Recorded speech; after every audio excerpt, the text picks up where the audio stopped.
Very good morning to all my dear students of class 3. How are you people? Absolutely fine. I hope so. You are absolutely fine at your respective homes. In the meanwhile, today we are going to learn the vocabulary part of the chapter Mr. Simple on the Train. My dear students, I've already taught you this chapter. I've already related to you the entire story. You got to learn who Mr. Simple was and why his name as Simple was used or has been used in the story, in the title of the story. Today we are going to learn some good words that that will come into your examination and you must learn the meaning of these words. You must learn the part of speech of these words, and you also need to maintain or make a sentence based on that particular word. So without further delay, let's get the ball rolling. Let's start. So the first word is stupid.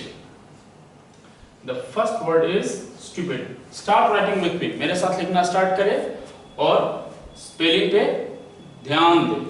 Stupid. S-T-U-P-I-D. Stupid. S-T-U-P-I-D. Stupid. Stupid is an adjective. You know what is an adjective?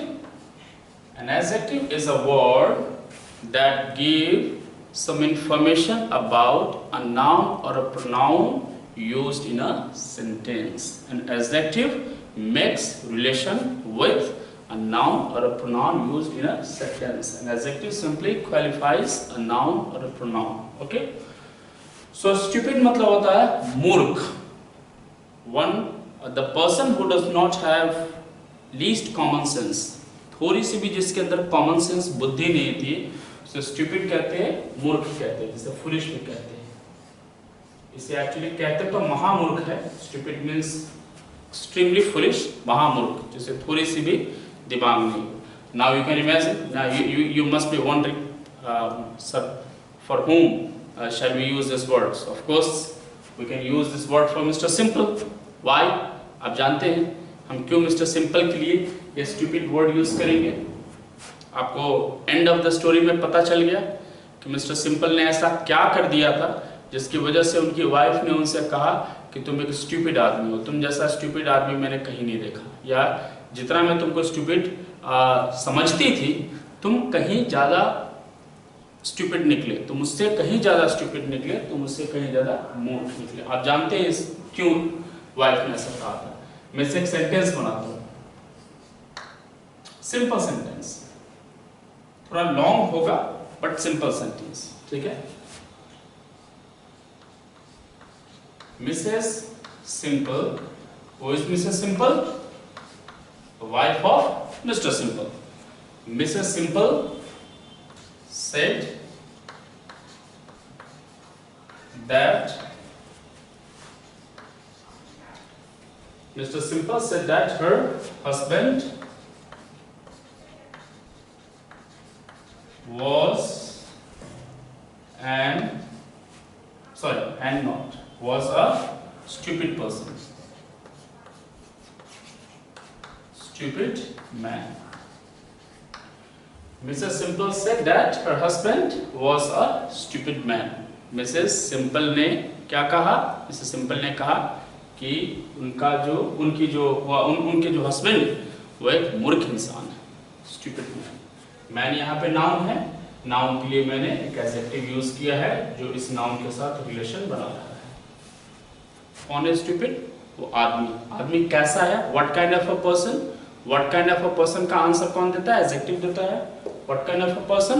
Stupid man. What kind of a man? Stupid man. Okay. Keep writing with me. The next word is innocent. It's a very good word. I-N-N-O-C-E-N-T. Innocent. It's also an adjective. Innocent is also an adjective. Who is an innocent person or a man or a woman or a child? Who? Or a student? Who? A man A man who has not done anything wrong but still he is fixed. Fixed means उसको फंसाया जा रहा है. तो अगर किसी ने कोई गलती नहीं की है फिर भी उसे फंसाया जा रहा है, यानी कि वो इनोसेंट पर्सन है, निर्दोष है. इनोसेंट मीन्स निर्दोष, जिसमें कोई दोष नहीं हो.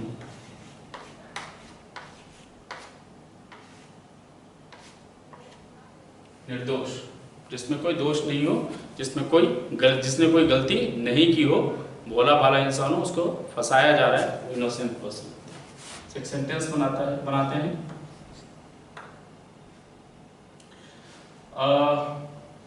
I know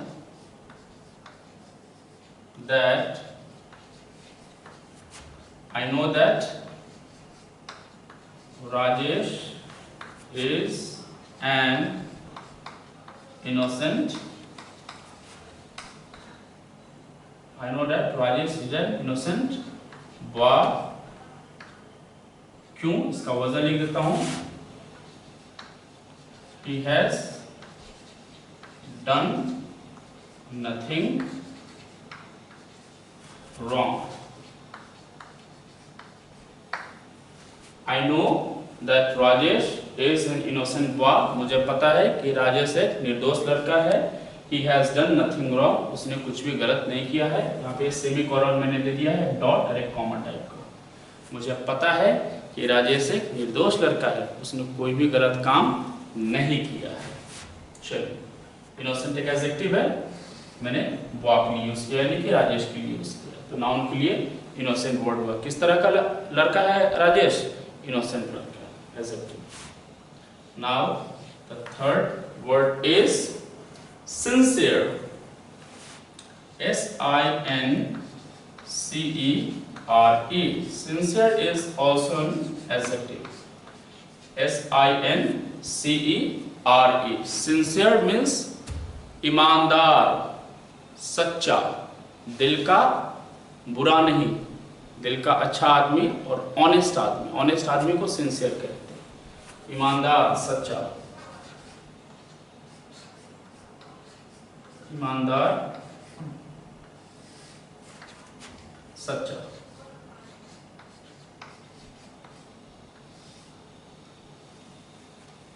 एक सेंटेंस बनाते हैं. A sincere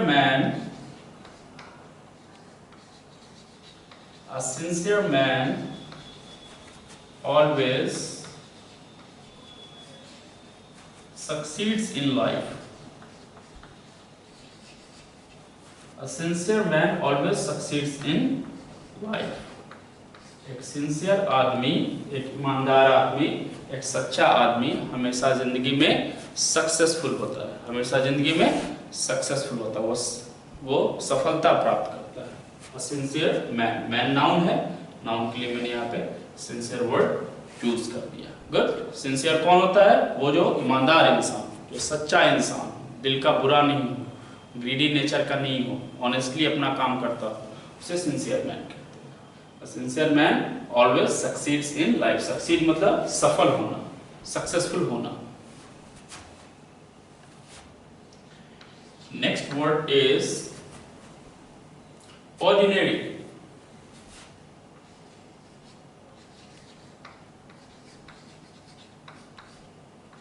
ये भी एक एडजेक्टिव है. ORDINARY.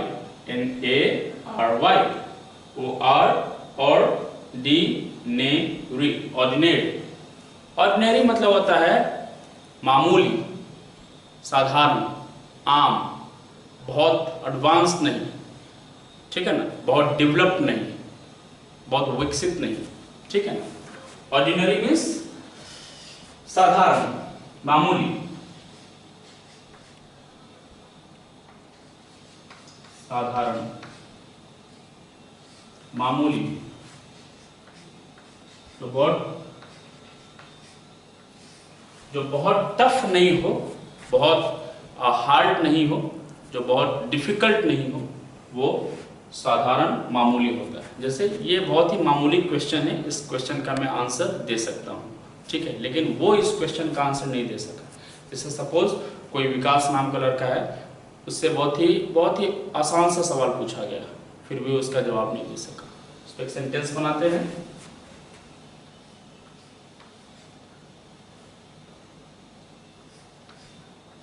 Vikas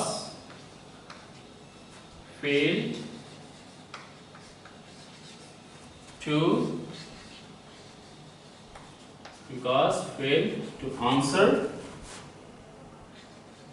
an ordinary question.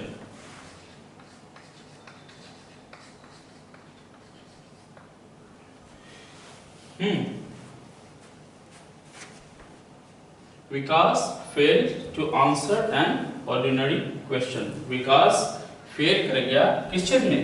एक मामूली से सवाल का जवाब देने में। विकास एक साधारण सा, एक मामूली सा, एक ऑर्डिनरी क्वेश्चन का जवाब नहीं दे सका, इसलिए वो फेल हो गया। So ordinary means something that is not very hard, something that is not very tough, something that is not very advanced, it's called ordinary. We are ordinary people, हम लोग आम जनता, हम लोग साधारण लोग हैं, ठीक है ना। We are not high, we do not belong to high society, we are not very well to do, we are not very affluent, ठीक है ना। The entire nation, the entire country does not know me, so I am an ordinary man, एक साधारण इंसान हूँ, I M a teacher, ठीक है।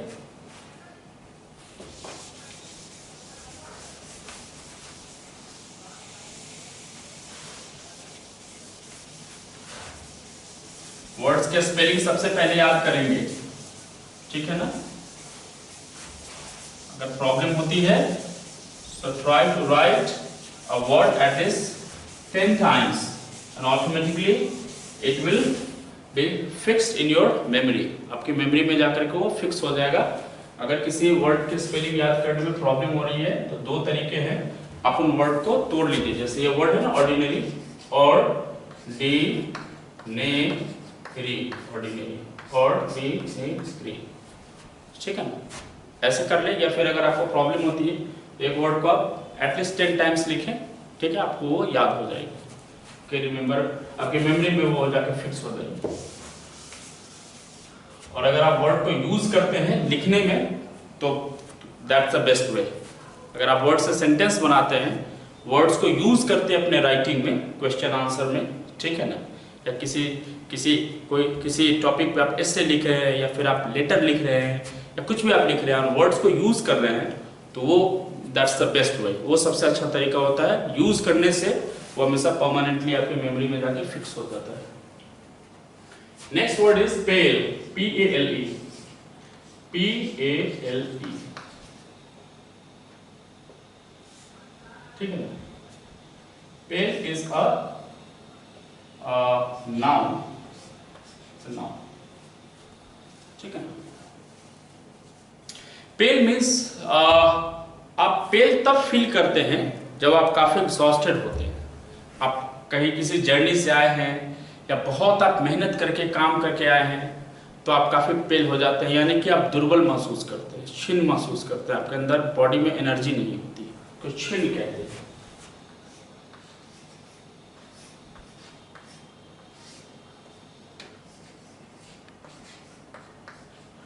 दुर्बलता, क्षीण महसूस करते हैं आपके अंदर। अब आप पेल तब फील करते हैं, आप क्षीण तब महसूस करते हैं जब आपके बॉडी के अंदर एनर्जी नहीं रहती है, हैप्पीनेस नहीं रहती है, खुशी नहीं रहती है, आप काफी मुरझाए रहते हैं। अब आप याद करें कि कौन पेल फील कर रहा था और क्या करने के बाद पेल फील कर रहा था। मिस्टर सिंपल पेल फील कर रहे थे कब? जब वो शाम वाली ट्रेन से वापस अपनी माँ से मिलकर शाम वाली ट्रेन से वापस अपने घर आते थे, तो उन्हें इंजन के साइड वाले सीट, इंजन की तरफ वाला जो सीट होता था उस पर उन्हें बैठना होता था, एंड ही फेल्ट पेल। उन्हें कैसा महसूस होता था? पेल महसूस होता था। ठीक है, एक सेंटेंस बनाते हैं।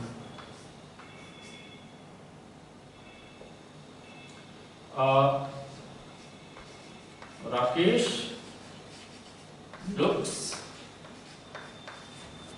very pale today.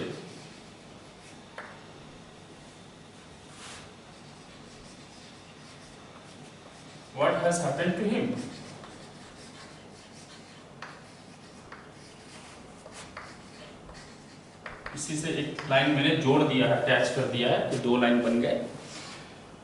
Rakesh looks very पेल टुडे। राकेश आज कैसा महसूस कर रहा है? बहुत ही दुर्बल महसूस कर रहा है, बहुत ही क्षीण महसूस कर रहा है।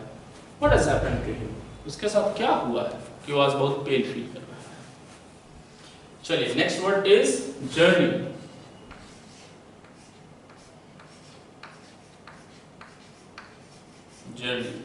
जर्नी एक नाउन है। जर्नी एक नाउन है। जर्नी मीन्स यात्रा, ट्रैवल। जब हम जर्नी करते हैं ना, हम जर्नी कैसे करते हैं?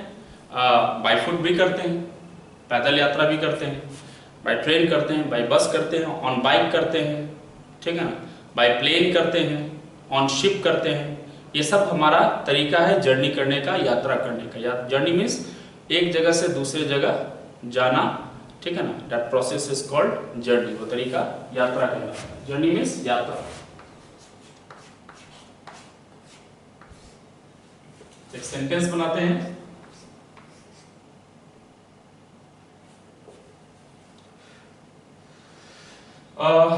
It was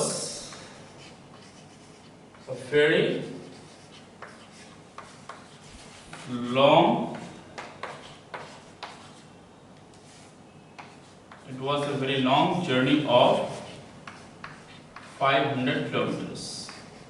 500 किलोमीटर की लॉन्ग जर्नी थी।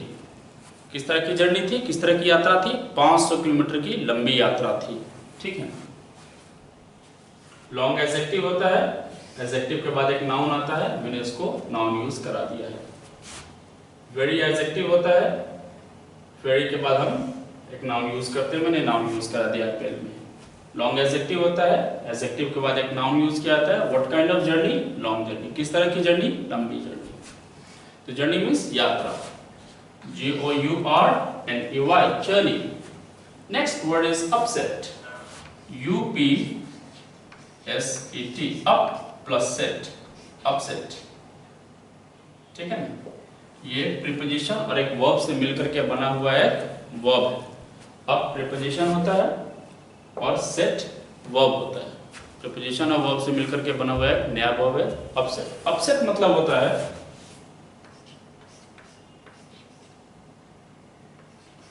परेशान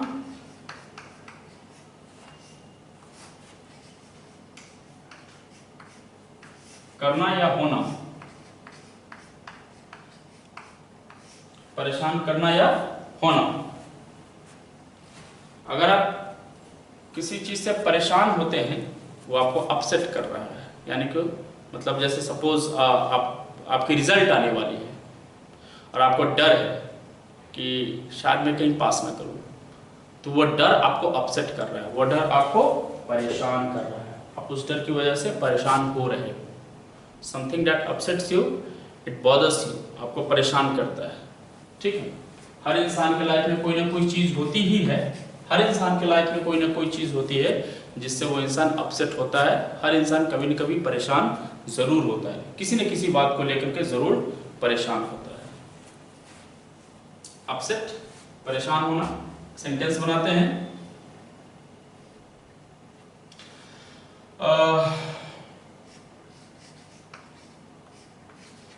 The terrible sound, terrible मतलब भयानक, भयंकर, भयानक। The terrible sound of firecrackers upset me. The terrible sound of upsets me. Upsets me. Verb V5 लगेगा साउंड के हिसाब से, noun plus preposition plus noun. तो पहले वाला जो नाउन आएगा वो डिसाइड करेगा वर्ब, तो साउंड डिसाइड करेगा। साउंड जो है सिंगुलर है तो हम सिंगुलर वर्ब V5 यूज करेंगे। The terrible sound of firecracker upsets me. जब कभी भी फायर क्रैकर की आवाज़ होती है ना, जब कभी भी पटाखे की आवाज़ होती है, उससे मैं परेशान हो जाता हूँ, उससे मैं घबरा जाता हूँ, चिंतित हो जाता हूँ, डर लगने लगता है मुझे, मैं परेशान हो जाता हूँ। किस चीज़ से? पटाखे की आवाज़ से। अपसेट्स V5 वर्ब के रूप में यूज करा दिया। Next word is strains. Strains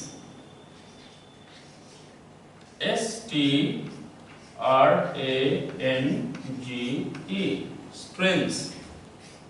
strains एक एडजेक्टिव है। स्ट्रेंस मीन्स होता है विचित्र, अनोखा, असाधारण, जो आपने पहले न कभी देखा है, न महसूस किया है, न फिर आपको इस तरह की कभी फीलिंग आई है किसी चीज के होने की या किसी इंसान के होने की। वो चीज स्ट्रेंज होता है। स्ट्रेंज मीन्स अजीब, अनोखा, विचित्र, ठीक है ना। अभी जो ये वायरस आया हुआ है कोविड-19 का, ठीक है ना, ये स्ट्रेंज वायरस है। दुनिया में अब तक बहुत सारे वायरस आए और ह्यूमन बींग्स को अपसेट किया, डिस्टर्ब किया, लेकिन इस वायरस ने जितना डिस्टर्ब किया और अपसेट किया है इतना किसी भी वायरस ने नहीं किया है। ये बड़ा ही स्ट्रेंज वायरस है। इसका मेडिसिन भी नहीं मिल रहा है। इसकी काउंटर मेडिसिन, इसकी दवा भी अभी तक कंप्लीटली तैयार नहीं हो पाई। ये तो बड़ा ही स्ट्रेंज किस्म का है। और सारे जैसे पोलियो की थी और दूसरे सारे जो वायरस है उनकी तो बन गई, उनकी तो मेडिसिन बन गई, इसकी अभी तक नहीं बनी। और ये चल रहा है सितंबर अक्टूबर से ही, और तकरीबन 1 साल होने को अभी तक इसकी मेडिसिन नहीं। तो ये अजीब किस्म का एक ये वायरस है।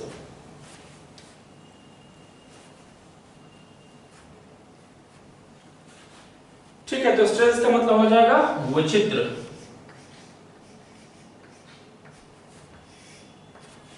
अनोखा,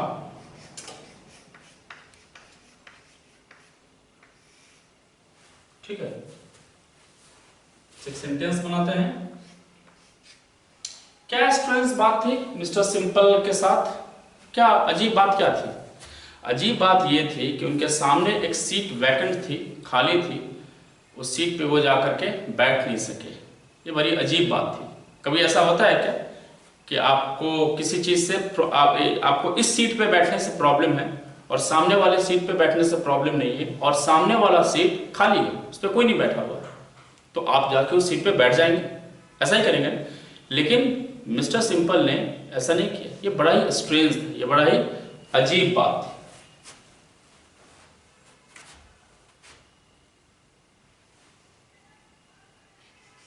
It was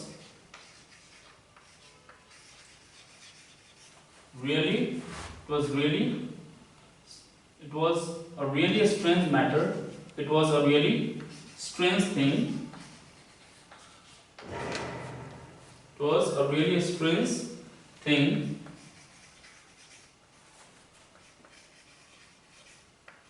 that Mr. Simple. It was a really strange thing. Thing. THING. It was really a very strange thing that Mr. Simple didn't sit on the vacant seat. It was a really strange thing that Mr. Simple did not sit on the vacant seat. ये बड़ी अजीब बात थी, विचित्र बात थी कि जिस सीट पे बैठने के लिए मिस्टर सिंपल ने अपनी वाइफ के साथ इतनी प्रैक्टिस की थी कि लोगों से रिक्वेस्ट करें कि आप अपनी सीट मुझे दे दीजिए, आज वही सीट खाली है तो उस पर जाके मिस्टर सिंपल नहीं बैठ रहे। ये अजीब बात है। ऐसा कभी होता है क्या? नहीं होता है ना। ये विचित्र बात है, स्ट्रेंज बात है। स्ट्रेंज एडजेक्टिव है, थिंग के लिए मैंने थिंग नाउन होता है तो मैंने स्ट्रेंज एडजेक्टिव यूज कर दिया थिंग के लिए। It was a really strange thing that Mr. Simple did not sit on the vacant seat. ठीक।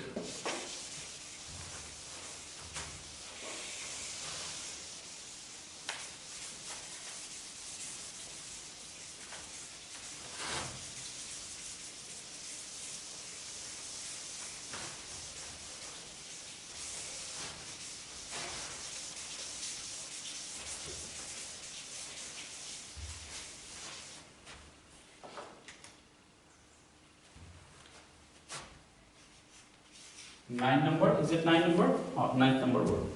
स्ट्रेंजर, स्ट्रेंज सही है, स्ट्रेंजर बना है। स्ट्रेंज में ये आप लगा दीजिए, आर लगा देंगे, स्ट्रेंजर बन जाएगा। स्ट्रेंज से स्ट्रेंजर एक नाम है, स्ट्रेंजर एक नाम है। स्ट्रेंजर वो होता है, अजनबी इंसान को स्ट्रेंजर कहते हैं, जैसे आप नहीं पहचानते हैं। जैसे मैं आपको एक एग्जांपल देता हूँ,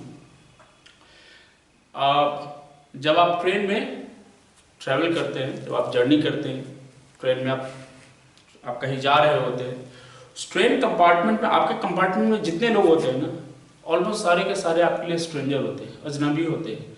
क्या आप उन सारे लोगों को पहचानते हैं? नहीं ना। कोई उस इलाके से होता है, कोई उस इलाके से होता है, कोई उस शहर से होता है, कोई उस शहर से होता है। आप ऑलमोस्ट किसी को नहीं जानते। शायद एक आध दो कहीं आपके कोई जान पहचान के मिल जाए, but maximum most of the passengers are strangers to you. आपके लिए वो स्ट्रेंजर होते हैं, अजनबी होते हैं, आप उन्हें नहीं पहचानते।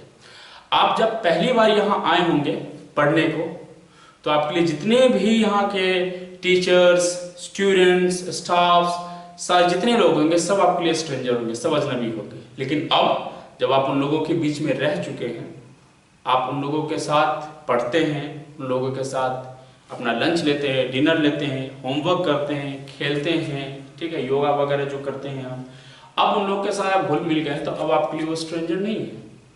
आपका वो फ्रेंड जो आज आपका बेस्ट फ्रेंड है यहाँ पे, कभी आपके लिए वो स्ट्रेंजर रहा होगा, कभी अजनबी रहा होगा। कब? जब पहली बार आप उससे मिले होंगे, आप उससे पहले उस लड़के को नहीं जानते। तो स्ट्रेंजर वो होता है जिसे आप नहीं पहचानते हैं, पहली मुलाकात में आप उसे नहीं पहचानते, क्योंकि उससे पहले आप उससे नहीं मिले होते। स्ट्रेंजर किस मतलब होता है? अजनबी, जिसे आप ना पहचानते हो, अजनबी। अजनबी वो इंसान होता है जिसे आप नहीं पहचानते हो, ठीक है। चलिए इसे अब हम सेंटेंस बनाते हैं। Stranger,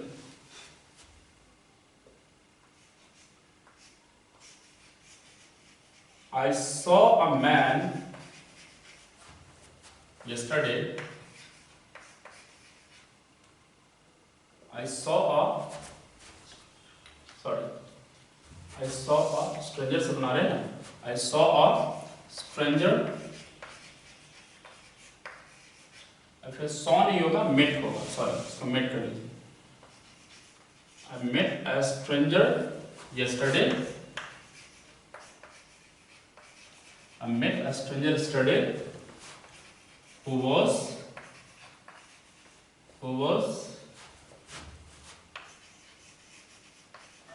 met a stranger yesterday who was behaving strangely with me. बहुत अच्छा।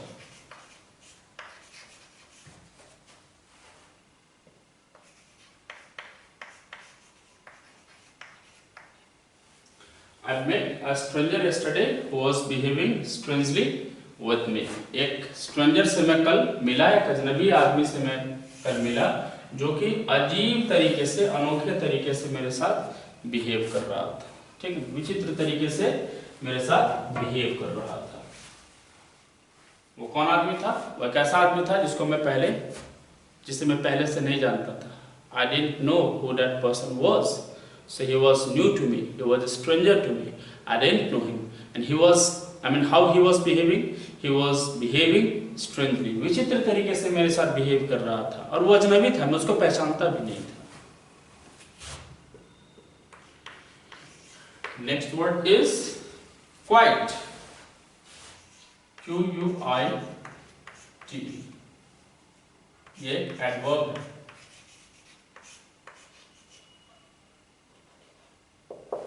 एडवर्ब ऑफ डिग्री आपने पढ़ा होगा, शायद नहीं पढ़ा होगा। एडवर्ब है ये। क्वाइट, क्वाइट मतलब होता है बिल्कुल। जब आप वर्ब से हाउ मच लगा करके पूछेंगे कितना, तो आपको एडवर्ब ऑफ डिग्री आंसर देता है क्वाइट, बिल्कुल। क्वाइट मतलब बिल्कुल, पूरी तरीके से, कंप्लीटली, पूरी तरीके से। I'm sorry, my Hindi handwriting is not that good. My Hindi words are also not that good, but I'm trying my level best to write in a proper manner. So पूरी तरीके से, बिल्कुल पूरी तरीके से, completely जिसे कहते हैं, quite with the बिल्कुल.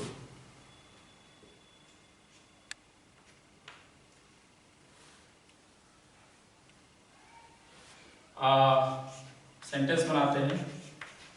I know very well that you are quite innocent. Quite innocent.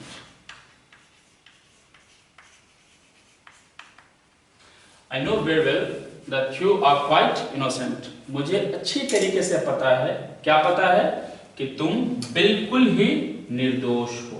Innocent का मीनिंग मैंने बता दिया है. इनोसेंट एडजेक्टिव है, निर्दोष. मुझे अच्छी तरीके से पता है, क्या पता है, कि तुम बिल्कुल पूरी तरीके से निर्दोष हो, तुमने कोई भी गलती नहीं की है. और तुम कितना निर्दोष है, आधा, मतलब तुम कितना इनोसेंट हो, हाफ हो, कंप्लीटली हो, थोड़ा सा हो, थोड़ा नहीं हो, नहीं, क्वाइट इनोसेंट, बिल्कुल पूरी तरीके से तुम निर्दोष हो, तुमने कोई भी गलती नहीं की है, तुम्हें फिक्स किया गया है, यू आर इनोसेंट. कितना, हाउ मच, क्वाइट. ठीक है ना. ये हम इनोसेंट एडजेक्टिव होता है. एडजेक्टिव से जो पहले वर्ड आकर के उससे क्वालिफाई करते हैं उसे एडवर्ब कहते हैं. तो क्वाइट जो होता है वो एडवर्ब को भी क्वालिफाई करता है, एडजेक्टिव को भी क्वालिफाई करता है, वर्ब को भी क्वालिफाई करता है. दिस वे आपका ये 10 वर्ड्स का एक सेट फिनिश होता है. एज यूजुअल, जैसा मैंने आपको पहले भी वीडियोस में सजेस्ट किया है, वोकैबुलरी लर्न करने का तरीका, आप पहले वर्ड्स की स्पेलिंग्स को रिमेंबर करें, याद करें, उस वर्ड का पार्ट ऑफ स्पीच समझने की कोशिश करें. ठीक है. उसकी मीनिंग, हिंदी मीनिंग समझे पहले. अभी आप जूनियर सेक्शन में, तो पहले आप हिंदी मीनिंग ही समझे, तो आप सीनियर सेक्शन में थोड़ा आएंगे, 5-6 में आएंगे, तो आपको इन वर्ड्स के इंग्लिश मीनिंग भी दी जाएगी, एंटोनिम भी दिया जाएगा, सिनोनिम भी दिया जाएगा, और पार्ट ऑफ स्पीच तो बताया ही जाएगा, हिंदी मीनिंग भी बताई जाएगी, सेंटेंस भी बनाया जाएगा. बट इन द अभी के फॉर द टाइम भी, फिलहाल के लिए आप वर्ड की स्पेलिंग याद करें, उसका पार्ट ऑफ स्पीच याद करें, उसका हिंदी मीनिंग समझे, और जो मैंने सेंटेंस बनाया है उस सेंटेंस को आप समझने की कोशिश करें और खुद से एक सेंटेंस बनाने की कोशिश करें हर वर्ड में. ठीक है ना. तो इस तरीके से आपका ये 10 वर्ड का सेट खत्म होता है. मिलते हैं हम लोग अगले वीडियो में. Thank you very much.